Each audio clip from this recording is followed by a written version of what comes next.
इसी सुख विपाक सूत्र के माध्यम से कि हमारे जीवन में शिक्षा का बहुत बड़ा महत्व है। जिसके जीवन में शिक्षा नहीं होती उसका जीवन उत्कृष्टता को प्राप्त नहीं हो सकता।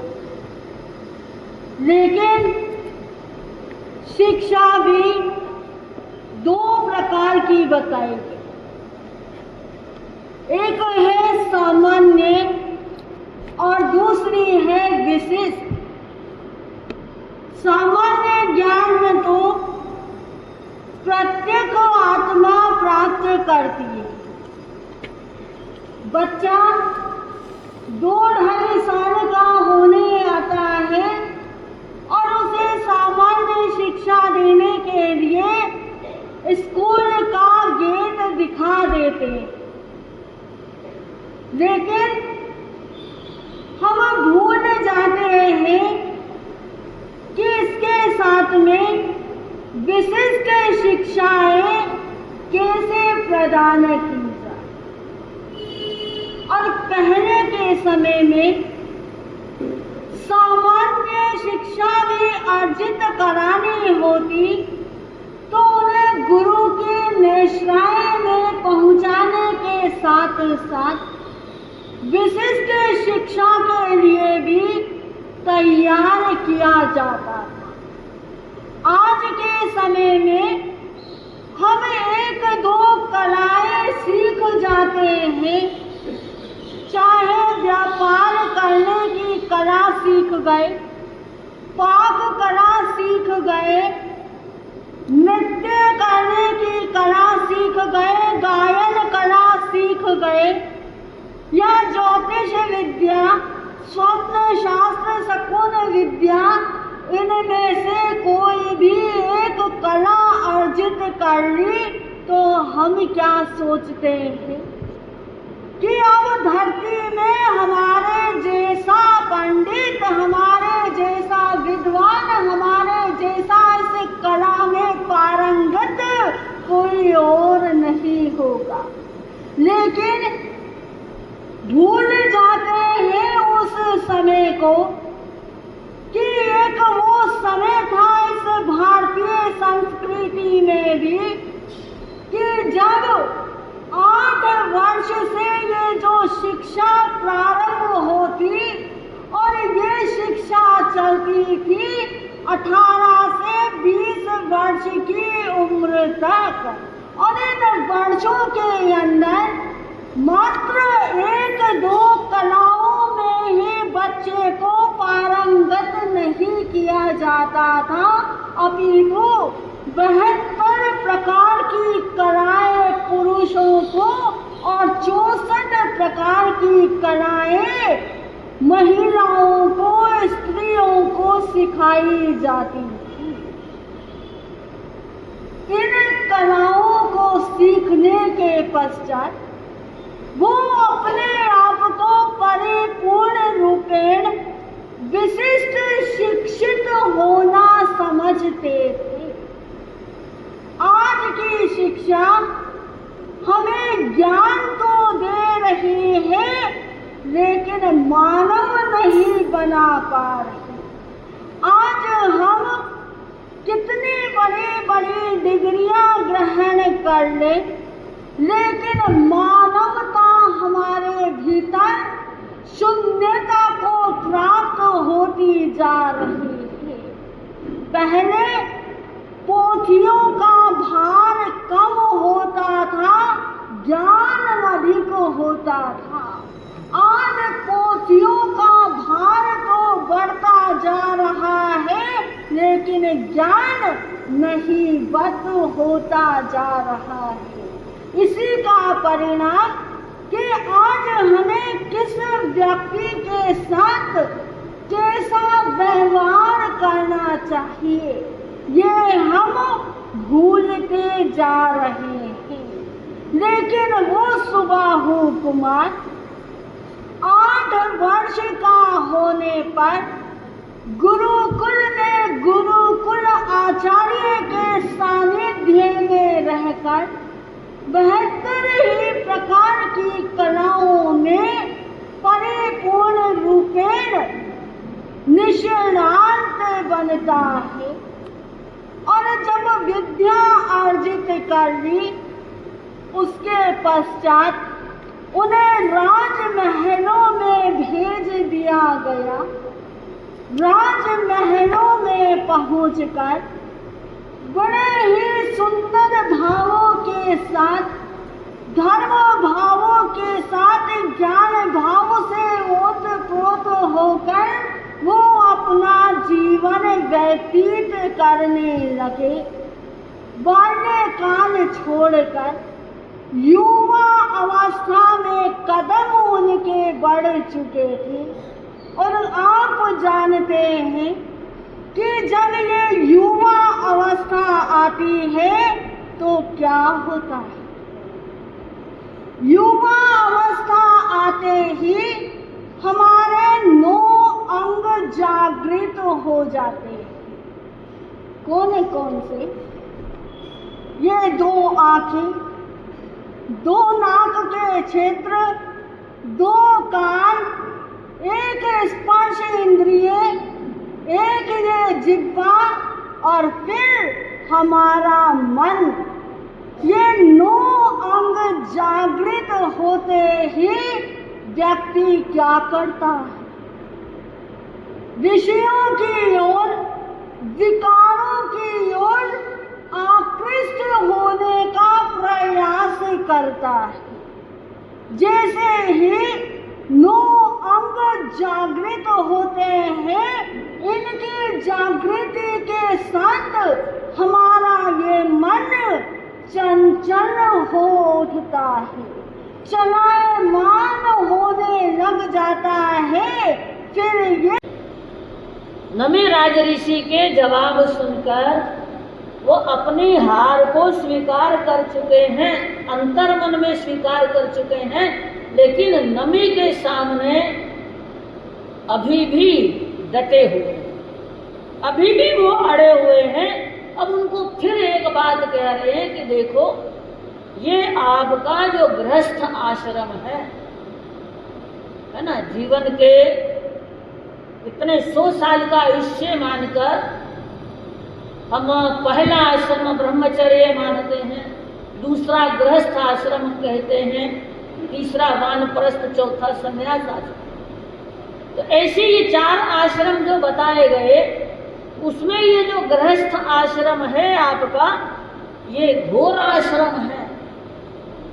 और आज भी आप लोग कहते हैं कि महाराज साहब साधुपना पालना आसान हो सकता है, लेकिन ये गृहस्थ आश्रम का निभाव करना बहुत कठिन, बहुत मुश्किल काम है। ये घोर आश्रम है। लेकिन वो इंद्र कह रहे हैं कि आप इस गृहस्थ आश्रम को छोड़कर जा रहे हो, छोड़ रहे हो। लगता है कि आप गृहस्थ की जो तकलीफें हैं उससे डर कर भाग रहे हो, डर के भाग रहे हो, भीरू हो, पलायन कर रहे हो, क्योंकि गृहस्थ की जिम्मेवारियां भी बहुत होती हैं। इस बात को आप स्वीकार करते हैं। अकेले से दुकेला हुआ तो अब उसके पास 2 परिवारों का दायित्व आ जाता, अपना परिवार और फिर ससुराल का परिवार। पहले एक परिवार के शादी ब्याह जो भी कार्यक्रम है वहाँ जाना होता, अब ससुराल के आयोजनों में भी कंवर साहब नहीं जाए तो मुश्किल हो जाती है ना, बड़ी मान मनोहार के साथ जाया जाता है। फिर उसके साथ संतान है, संतान के बाद संतान का दायित्व है उसको पढ़ाना लिखाना शिक्षित करना, यह आप अच्छी तरह से जानते हैं। एक गृहस्थ जीवन में कितने रिश्ते निभाए जाते हैं, सभी रिश्तों की मान मर्यादा को कायम रखने के लिए आपको कितना परिश्रम करना पड़ता है, कितना धन कमाना पड़ता है। आज एक बच्चे को अगर पढ़ाना हो तो लाखों रुपया उसके लिए चाहिए, और वो लाखों रुपया कमाने के लिए आपको घोर मेहनत करनी पड़ती है, व्यापार भी करना पड़ता है, नौकरी है वो भी करनी पड़ती है, ईमानदारी से एक एक छोड़ के दो दो जगह काम कर लोगे, लेकिन धन कमाओगे। धन की जरूरत प्रत्येक कार्य में पड़ती है। जितने भी सामाजिक दायित्व हैं उनको भी निभाना पड़ता है, समाज के प्रति भी आपका दायित्व बनता है, वो भी निभाना पड़ता है। ये सारे काम आपको करने पड़ते हैं, इसीलिए ये घोर आश्रम कहा है। इसको निभाना बहुत मुश्किल बात कही है। और इंद्र कह रहे हैं कि आप डर कर भाग रहे हो, कि अपने गृहस्थी के दायित्व आप निभाना नहीं चाह रहे हो, आप परेशान हो गए हो, इसलिए भाग रहे हो। लगता है आपके जो स्नेही जन हैं, परिवार के लोग हैं, आपका कहना नहीं माने, आपके अनुशासन में नहीं है, आपको दुख दे रहे हैं, तकलीफ दे रहे हैं, इसलिए आप अपने घर में अपने आप को अपमानित महसूस किए हुए हो, इसलिए आप छोड़कर जा रहे हैं। लेकिन नमी कह रहे हैं कि हे ब्राह्मण देव, मैं गृहस्थ आश्रम में रहा हूँ, अब त्यागा है मैंने, लेकिन जितना समय में गृहस्थ आश्रम में रहा मैं अनासक्त भाव से रहा। मेरा कोई लगाव नहीं है, मेरी कोई आसक्ति नहीं है अपने रानियों के प्रति, अपनी संतान के प्रति मेरा कोई मोह का बंधन नहीं है। और अगर आप ये सोच रहे हो कि ये मेरे जितने भी स्नेही जन हैं ये मेरे अनुकूल नहीं, मैं इनसे दुखी हुआ हूँ, मैं दुखी होकर संयम जीवन में प्रवेश कर रहा हूँ, ऐसा नहीं। मेरे सभी रानियां, सभी संतान जो हैं, सभी स्नेही जन मेरे अनुकूल हैं, इतने राजा मेरे सामने झुकने वाले हैं, मैं इतने राज्य का स्वामी हूँ, इतने सुख भोग को भोगने वाला हूँ, मुझे किंचित मात्र भी कोई तकलीफ नहीं। मुझे ख्याल आया है, अपने आत्मा का ख्याल आया, क्योंकि मैं जानता हूं कि इस दुनिया में कोई सुखी नहीं है, ना राजा सुखी, ना सेठ साहूकार सुखी हैं। अगर सुखी है तो एक मुनि सुखी है, जिसने तमाम चाहनाओं को लगाम लगा दी, तमाम तृष्णाओं को रोक लिया है। अब शहंशाह की तरह वो जीना जाता। पहले वो राजा था, अब मैंने वो राज्य छोड़ दिया, घर परिवार छोड़ दिया, गृहस्थ आश्रम का त्याग कर दिया, क्योंकि मैं इतना समझता हूँ कि जितना आत्मा के लिए धर्म, आराधन, त्याग, तप, साधना इस घर के दायित्व को छोड़कर की जा सकती है, उतना धर्म आराधना गृहस्थ में रहते हुए नहीं की जा सकती है।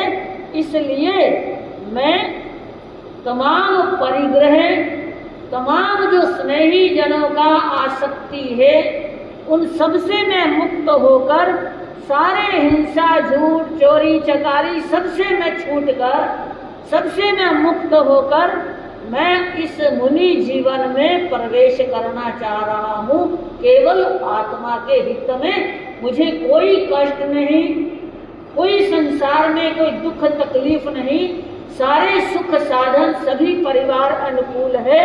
ये सब बातें जो हैं ये मैं इनसे रचा बसा नहीं हूँ, मैं इन परिवार के बंधन में आसक्त नहीं हुआ।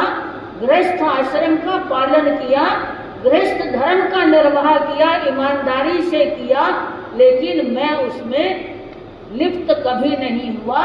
इसीलिए मैं जल्दी छूट गया हूँ, इसीलिए मैं जल्दी छोड़ने में कामयाब हो गया हूँ, क्योंकि मैंने इतना गाढ़ा बंधन नहीं बांधा है। इसलिए अब आप मेरा रास्ता छोड़, बहुत हो गया, अब एनफ, लेट मी गो, कि अब मुझे जाने दो, अब मैं रुकने वाला नहीं हूँ। लेकिन अभी भी वो मानने वाला नहीं। अभी भी कह रहे हैं कि देखो ये आपका जो राजकोष है, इसमें सोने चांदी हीरे माणक मोती, इसका भंडार अथाह होना चाहिए। कुछ तो छोड़ के जाओ अपनी पीढ़ियों के लिए। सोचते हैं ना आप भी, 1 पीढ़ी 2 पीढ़ी 3 पीढ़ी 7 पीढ़ी के लिए इकट्ठा कर लिया सेठ जी ने, तिजोरियां भर दी।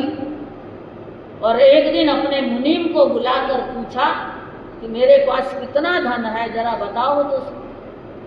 मुनीम ने भी बोल दिया कि देखो 7 पीढ़ियां आपकी खा सकें, आराम से रह सकें, उतना धन है आपके पास।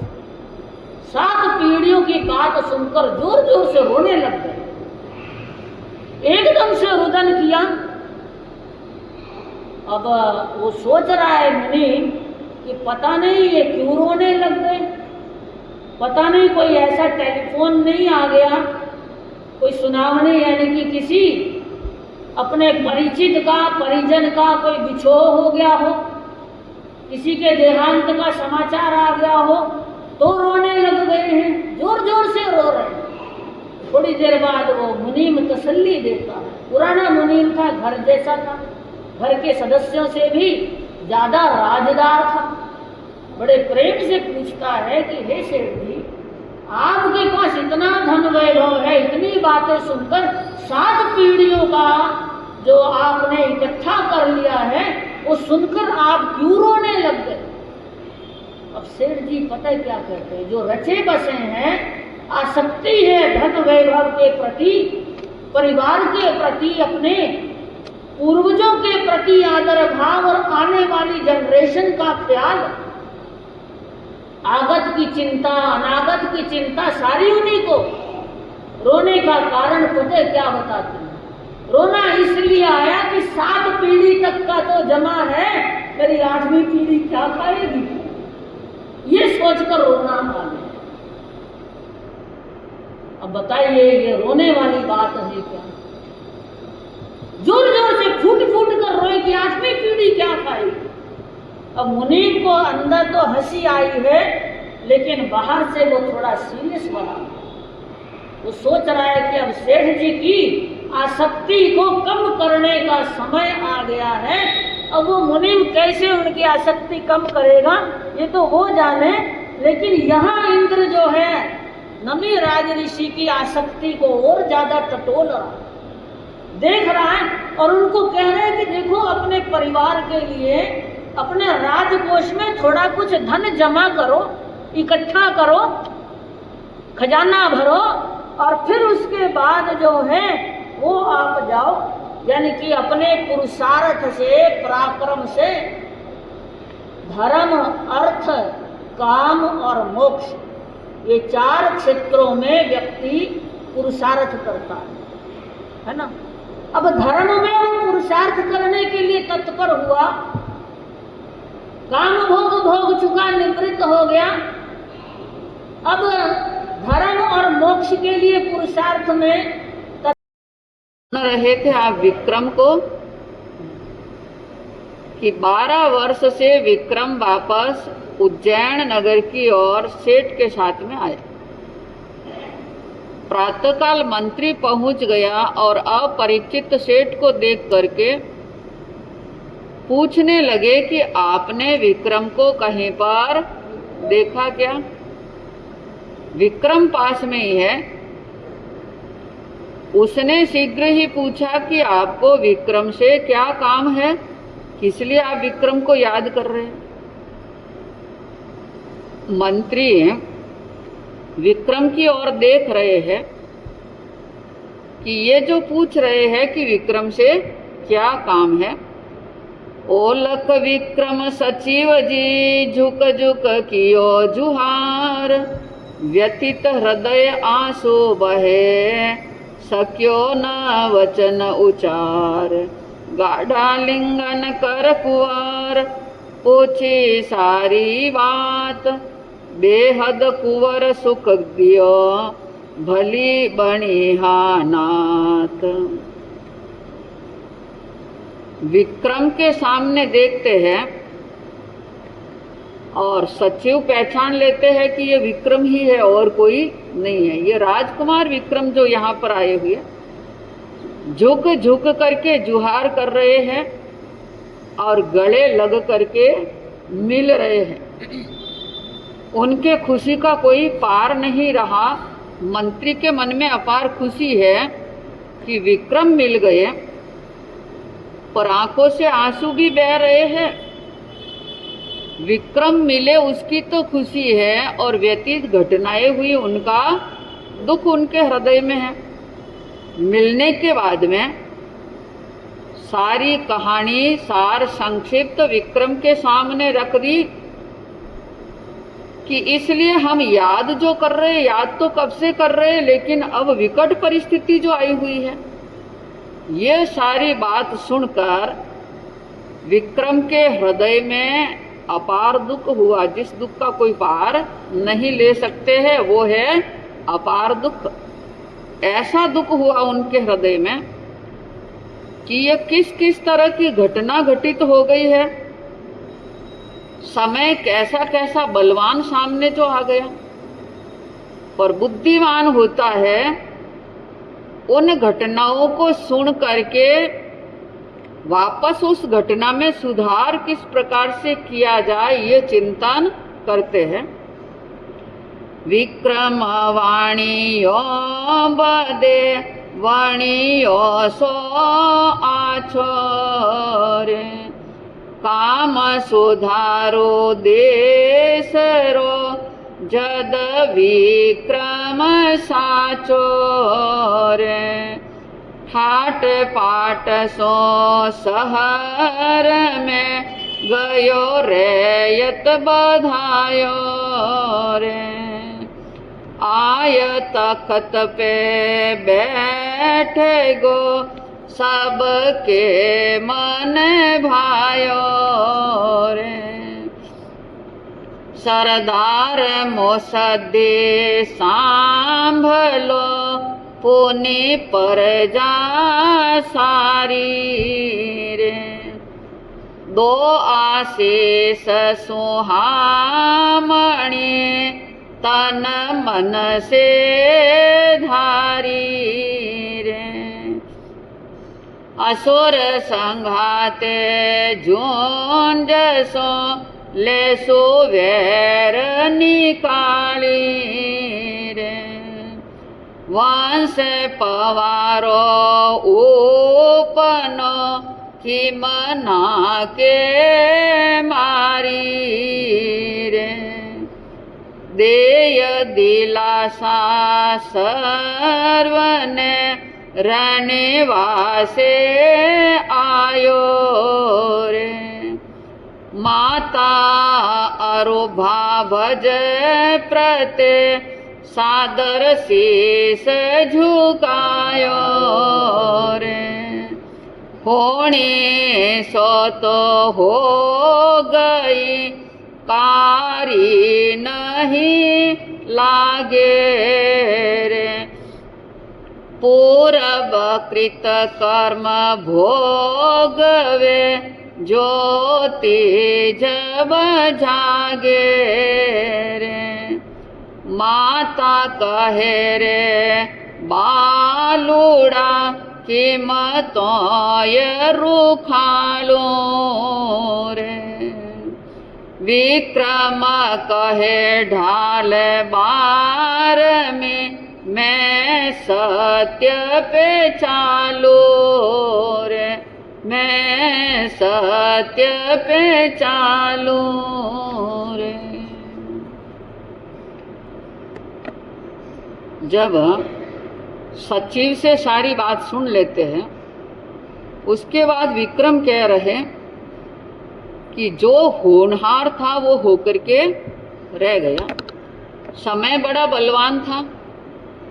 ऐसी ऐसी परिस्थितियां यहाँ पर जो बन गई हैं, पर अब जब तक मैं काम नहीं सुधार सकता हूँ तब तक मैं विक्रम कहलाने का अधिकारी नहीं बन सकता हूँ। ऐसा दृढ़ संकल्प जिसने अपने मन में कर दिया कि जो जो उपद्रव आए हैं, संकट की घड़ियां आई है, उनसे सामना करूंगा और इस कार्य को सुधारने का प्रयत्न जो कर लूंगा। विक्रम की खबर लगती है उज्जैन नगर में तो सारी जनता के मन में खुशियां छा गई और बड़े ठाट पाट के साथ में बधा करके राज्य में लेकर के विक्रम को आ रहे हैं। सभी के मन में आशा की किरण बंध गई कि अब ये उपसर्ग मिट जाएगा, शांत हो जाएगा। आकर तख्त पर विराजित हो गए, राज सिंहासन पर बैठे। मन में विचार जो आ रहे हैं और सारी जनता के मन को शांति मिल रही है। विक्रम सोच रहे हैं, सरदार मुसद्दी जितने भी बैठे हुए उन सबको संबोधित करते हुए विक्रम अपने मन की बात कह रहे कि हे सरदार मुसद्दी, जनता जितने भी आप सभा में विराजित हैं, सबसे पहले तो आपकी आशीष की मुझे जरूरत है। कितने सरलता के विचार है कि आप सबकी आशीष की जरूरत है। ऐसी शुभ आशीष प्रदान कीजिए कि मैं तन से और मन से भी सारा काम अच्छा कर सकूं और आपकी तन से और मन से शुभ आशीष मुझे प्राप्त हो जाए। क्योंकि आप सबका आशीर्वाद मेरे साथ में होगा तो मैं जो चाहूंगा वो कार्य सफल कर सकूंगा। जिस असुर ने इतना अनर्थ का कार्य किया है, 98 भाई को मौत के घाट जिसने उतार दिया है, उनका वैर बदला में लेकर के रहूंगा, तभी मैं सही मायने में विक्रम कहला सकूंगा। पवार वंश में मैं उत्पन्न हुआ हूं, मुझे मारने की शक्ति उसमें नहीं हो सकती है। ऐसा दृढ़ विश्वास है मेरी आत्मा में। जिसके मन में दृढ़ विश्वास होता है तो वो कार्यों में सफलता भी अवश्य प्राप्त कर लेते, और मन ही डावाडोल है तो काम कुछ भी सफल होने वाला नहीं होता है। सारी जनता का आशीर्वाद मिल रहा है, सबको दिलासा दे रहे कि आप निश्चिंत हो जाइए, अब किसी का बाल भी वांका नहीं हो सकता है। मैं उनके साथ में युद्ध करूंगा। जिस वैताल ने ऐसा कार्य किया है, असुर ने ऐसा कार्य किया है, उससे लोहा मैं स्वयं जो लेऊंगा। फिर राजसभा से विदा होते हुए अब रन्निवास में आ रहे, जहां पर बाबज भी है और माता भी है। अनेक महारानियां गर्दभसेन महाराज की जो है वो सभी माताओं के रूप में है। उन सब के पास में आता है, चरणों में शीश झुका रहा। और भर्तृहरि हैं, योग में चले गए हैं, उनकी और भी रानियां हैं, उनके चरणों में भी शीश झुका रहा है। क्योंकि नम्रता जिसके स्वभाव में बसी हुई होती है वो हमेशा सरल बना हुआ रहता है। ऐसी सरलता उनके स्वभाव में। सबके चरणों में शीश झुकाने के बाद में सबको दिलासा दे रहे हैं कि जो होनी थी वो तो होकर के रह गई है, उस होनी को कोई टाल नहीं सकता है। कितना ही रुदन कर ले, कितना ही दुख कर ले, पर वो काम कभी वापस हो नहीं सकता है। वो आत्माएं जो चली गई है वो वापस यहाँ आ नहीं सकती है। पूर्वकृत कर्म हर इंसान के साथ में रहते हैं। जैसे जैसे कर्म किए हुए थे, कोई न कोई रूप में वो कर्म उदय में आए, और इस प्रकार की घटनाएं घटित जब हो गई, कर्म उदय में आते हैं और भुगतान उनका हो जाता है। उसी के बाद में अंतर की ज्योति जागृत हो सकती है। जब तक कर्म उदय में नहीं आवे, भुगतान नहीं होता, तो वो आत्मा उज्जवल भी नहीं हो सकती है। ऐसी दिलासा देने के बाद में फिर अपनी माता के पास में पहुंचते हैं। बाद में देखिए कितना गहन गहरा विचार है कि पहले अपनी बाबज है उनके चरणों में शीश झुकाया और माताएं हैं उनके पास में गए और उसके बाद में अपनी माता के पास में आ रहे। अगर आज का इंसान होता तो क्या करता? इससे विपरीत ही करता। और माँ के मन में भी ऐसे विचार आ जाते, अरे और माँ के पास में पहले चला गया, बेटा मेरा है, मेरे पास में पहले आना था। ये विचार उन माता के हृदय में आ जाते। पर वो माता भी कितनी संस्कारवान, जो माँ संस्कारवान होती है वो अपनी संतान को भी अच्छे संस्कार दे सकते हैं।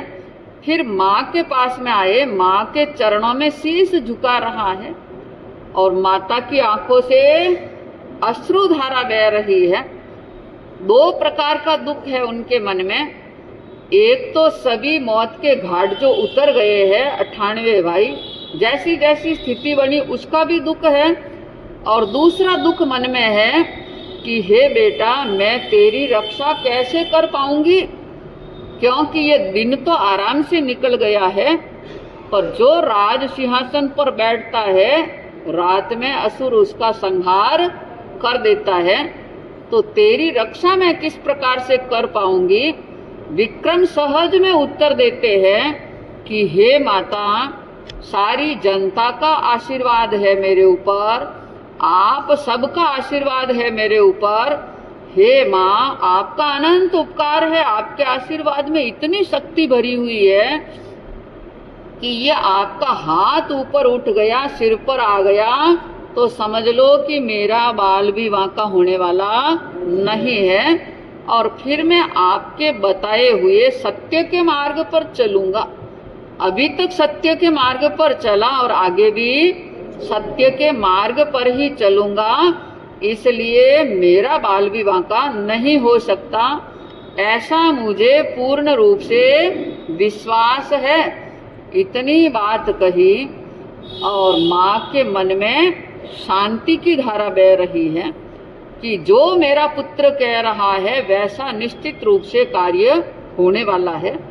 सुनेंगे आगे और आप कि वह विक्रम कैसे सत्य पर चलता है और जनता की भलाई किस प्रकार से करता और अपना बचाव कैसे कर सकता है।